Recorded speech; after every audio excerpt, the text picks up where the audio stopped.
Hello and welcome to my first Demon 212 GameCube review. Today I'm going to be taking a look at Pikmin. If you've never played the game before or heard anything about it or saw anything about it, I suppose the best way to describe it is a bit like a strategy game. The whole point is, you've crash landed on this planet, your ship's completely bust, you find these little plants and you've got to use them to help get your ship parts back. So, at the start you've got the start, which obviously starts the game. You've then got the options, which options has things like sound, language, rumble, high scores and the likes. You can then unlock a challenge mode, and the challenge mode is basically where you replay one of the levels and you've got a day, and each day lasts 13 minutes. Just before going any further, you've got a day to amass the most amount of Pikmin you can do in that day, and then you've got to try and beat your scores and the likes. You can erase and copy files, and there's 3 files to be played. Right, so this is basically the outer world screen, and every time you discover a new place then it just pops up and then you go there. 5 levels to go on overall, one of them being super secret basically. With the 30 parts, there's 25 essential parts and 5 not so essential parts. So, inside 30 days you've got to get 25 essential parts. If you don't, then after the 30th day ends you get a bad ending. If you do, then you get an average ending. If you get all 25 plus the 5 super special parts that just like basically are there for luxuries, the comforts, then it'll give you the great ending. And to do that, you've basically got to use different types of Pikmin. So, blue Pikmin here are basically, they can go underwater. So I'm going to be using them there just to show you one of the parts.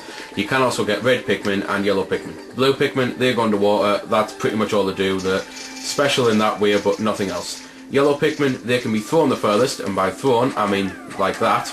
So they can be thrown the furthest, and you can also use them to pick up bombs, which are used to blow up special types of wall. The red Pikmin, they can walk through fire. Fire just doesn't hurt them at all, and they can, like, they're the best at fighting. So if you have to, well, it's a bit stupid to say this, but if you have to fight anything, then they're pretty much what you want to be using. However, the others can fight as well, so you don't have to worry about it too much. Other such controls in the games and all that, well, I'm saying other such controls, I haven't actually done anything, it's just that I've shown you throwing. You can throw your Pikmin, you can group them about with the analog, you can call them back, you can zoom the camera out and change the camera where you can look at your map, and the map basically shows where the parts are. So like every one of them stars is actually one of the ship parts that you've been able to find, so you have to just go and collect it now. So like that thing over there. There's enemies on the game, and basically you just use the Pikmin to kill the enemies, and when the enemy dies, sometimes they'll release pellets, but sometimes they'll just die. And basically you want to take their dead bodies and just pick them up like this, and it'll tell you how many Pikmin you actually need to carry them, and they'll just take them back to their base and they'll sprout more Pikmin. So we'll go back there later on and I'll just show you the other Pikmin that are going on. While they're doing that, I'll have these, well, knocking down this wall. Because this is the type of thing that you have to do. You have to get them to knock down walls, you have to get them to knock down bridges, just stuff like that. That's why I'm saying it's a bit of a strategy game. Sometimes you have to discover the best type of Pikmin for the best job.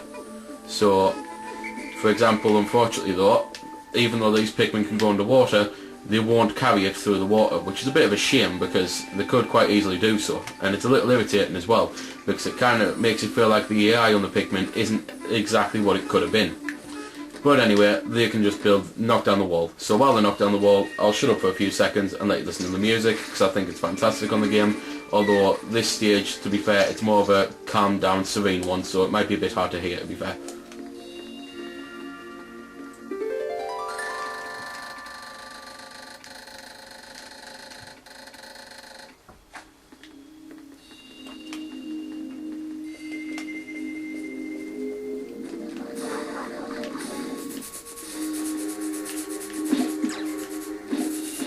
So there we go, that's a bit of the music. Olimar can also fight, as you can see, but you can also take damage. And if the Pikmin die, then as harsh as it is to say this, it doesn't really matter because you can just get more. If you die, then that's it. You pretty much have to start level again. So the Pikmin will just carry you back to your base, and then that'll be it. You've lost the day because you've got to go and recharge. So you've got to be really careful with that, because obviously you've only got 30 days. And while it may seem like a lot because you can get a part a day, sometimes getting the parts can take a long time, especially when you've only got 13 minutes, because that's how long a day lasts. So, don't really know what else there is to say. Olimar can't knock down the walls himself or anything like that. You need the Pikmin to do so. The things at the bottom are how many Pikmin you've got, how many Pikmin are currently with you, how many Pikmin are available on the stage and the likes, because there'll be Pikmin hiding. Like, for example, when you finish a day, not all of the Pikmin will get et, because when you finish a deer, that's that. The Pikmin can't go back to the onions if you finish out here. You can walk back to your ship, but the Pikmin get a bit scared type thing. So you've got to get your Pikmin back to the launch pad, back to the base, before the deer runs out. Because if you leave them, then they're pretty much going to get et by the monsters that come out during the night. So while a few of them may survive and will just hide themselves in the ground, not all of them will. And the things at the bottom will basically tell you how many are currently available that aren't available, if you know what I mean. They're like hidden around the map, so you have to find them. There's also nectar on the game. That's one of the other things this here.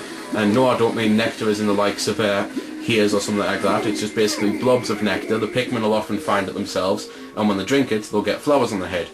They can get flowers on their head if you just wait over time, and the flowers just basically mean they're kind of like souped up Pikmin. They get better, if you know what I mean. So as far as I'm aware, that's about it, but I could be wrong. So just gonna go speak to my consultant and then cut back. So there we go then. After speaking with my Pikmin consultant, who I just literally needed to speak to him because while I've beat the game, I haven't played it in a long time, he's reminded me of a few things. One, if there's already 100 Pikmin out in the field, you don't have to worry. The Pikmin that the onions sprout and the likes, they'll just automatically stay in the onion rather than sprouting them. However, if you do sprout them, then they fall into the floor here, and you just have to wait for them to get a little bit of a bud onto them, and then you have to try and pick them up. You can leave them in there all the time to, again, sprout the flowers manually if you want to leave them like that so that you don't have to find any nectar. So that's one of the things. Bridges, while you can build them, enemies can also knock them down. So whenever you build a bridge, do what it is you need to do on that deer with the bridge, just in case the other deer, one of the enemies knocks it down, and then you have to come back and build the bridge again, which again takes time when you've only got 30 minutes.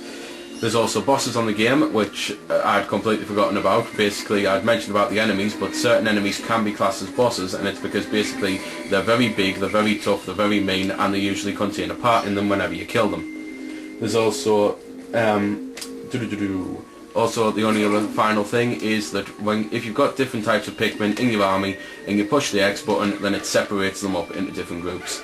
So that's pretty useful. It's something that comes in handy if you just want to go for a certain group. Say for example, if you want to walk into the water and you don't want the other Pikmin to drown, like I'm about to do now, as evil as it is.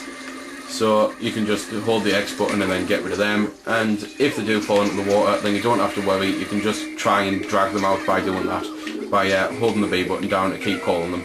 If not though, then they die. So that's that then. Oh, I don't think I've forgot anything else. I've got nothing left to say at least anyway. So if you've enjoyed this review, then please subscribe to my videos. There'll be plenty more on the way. However, if you'd like to chat with me about anything I've said in this video, or just any other gamers, then please head over to vc-forums.com. This has been Damon212, signing off.